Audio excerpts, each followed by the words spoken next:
한편 전국적으로 요금 인상이 상당 부분 진행된 가운데 코로나가 끝난 이 시점에도 자영업자들의 상황은 전쟁터라고 할 수 있어요. 경기가 너무 안 좋다 보니까 대략 1억 정도를 투자해서 안정적으로 인건비와 고정비 없이 내 한 몸만 잘 건사하면 수입이 되는 개인 택시가 다시금 각광받고 있습니다. 전국적으로 택시 요금 인상률을 비교해보면 사실 서울이 가장 큰 폭으로 올랐고 가성비를 비교했을 때 서울이 가장 좋다라고 지금 평가받고 있습니다. 잠재적인 수요자들, 양수를 대기하는 인원들이 몰렸기 때문에 매물이 없는 결과가 된 거죠. 그렇다고 판단되면 앞으로 서울 시세는 조금 더 우상향이 되지 않을까라고 조심스럽게 예측을 하고요. 최근 10년, 20년 동안 서울 개인 택시 면허 시세가 1억을 넘기기는 참 힘들었던 것이 사실인데 이제는 1억을 뚫는 게 시간 문제가 아니냐라고 일각에서는 조심스럽게 추측을 하기도 합니다.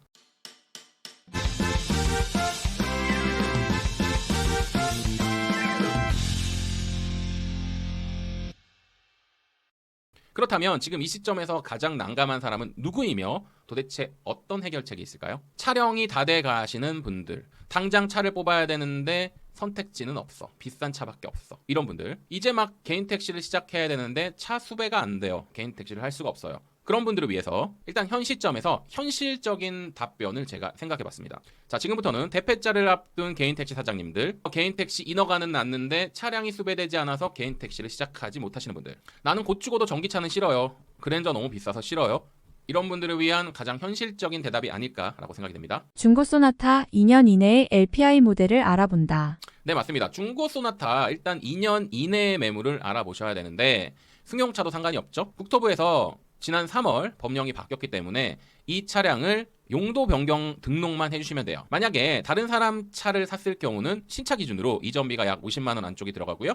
연식 등에 따라서 용도 변경 수수료는 약 15,000원만 부담해 주시면 돼요. 그래서 중형 택시에 맞는 K5나 소나타 뉴라이즈 2.0 LPI 모델을 찾아보면 되는데 저도 한번 찾아봤는데 매물이 씨가 말랐더라고요.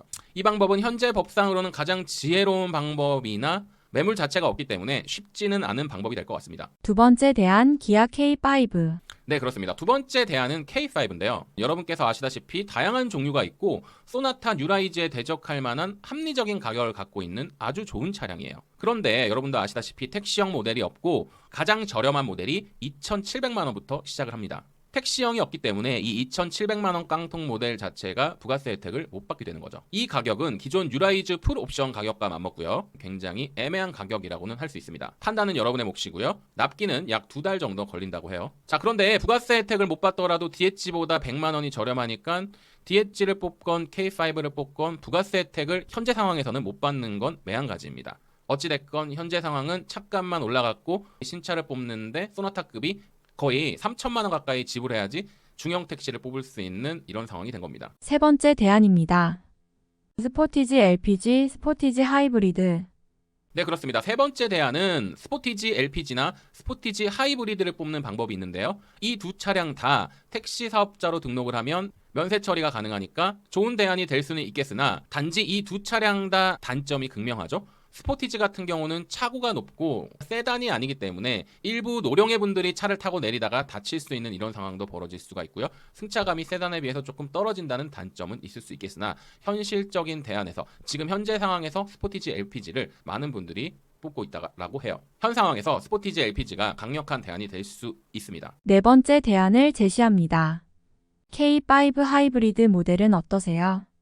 유지비와 안정성 면에서는 좋은 선택이 될 수 있겠으나 다만 유류 자체가 LPG가 아닌 휘발유가 들어가는 만큼 유가 보조 혜택은 못 받게 되는 거죠. 이런 부분에서도 조합 지도부가 움직여 주셔야 돼요. 지금 현재 전기차도 늘어가고 있고 하이브리드나 이런 다양한 차들이 많아지고 있는데 유가 보조는 현재 LPG만 받을 수 있기 때문에 이런 점들도 조합 지도부에서는 신경을 써 주시기 바랍니다. 다섯 번째 대안입니다. 아반떼도 중형 택시 등록이 가능합니다. 자, 이 다섯 번째 대안, 아반떼를 뽑는 거 여러분 어떻게 생각하세요? 물론 아반떼가 좋은 차라는 건 알고 있어요. 국토부에 제가 질의한 결과 아반떼도 중형 택시로 등록은 가능함을 확인했습니다. 다만 아반떼 택시는 이미 소나타 택시가 익숙한 승객들에게 이질감이 들 수가 있고요. 뒷좌석도 좁다고 느낄 수 있는 단점이 있으나 가격적으로는 확실한 메리트가 있죠. 아마도 아반떼를 구입을 하시면 아무리 가격적인 메리트가 있더라도 살짝 후회하실 수도 있을 것 같다라는 생각이 개인적으로 들긴 합니다. 마지막 대안입니다. 신형 소나타 DH로 뽑는다.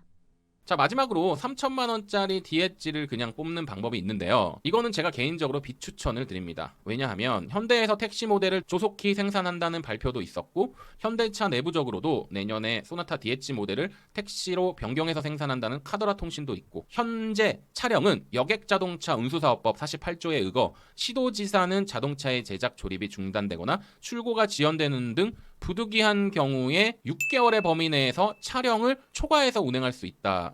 그러니까 임시로 6개월을 더 연장할 수 있는 부분이 있기 때문에 올해는 어떻게든 넘겨서 지금 당장 대폐차를 앞두신 분들도 6개월의 찬스를 쓰실 수가 있는 거죠. 시민들의 발이 되어주는 선량한 개인 택시 기사들이 차가 없어 영업을 못하는 일이 없도록, 그리고 단 한 명이라도 억울한 기사님들이 없도록 정부와 지자체에서 그리고 조합 지도부에서는 각별히 신경을 써주실 것을 촉구합니다. 저는 다음 시간에 더 좋은 영상으로 찾아뵐게요. 여러분 고맙습니다.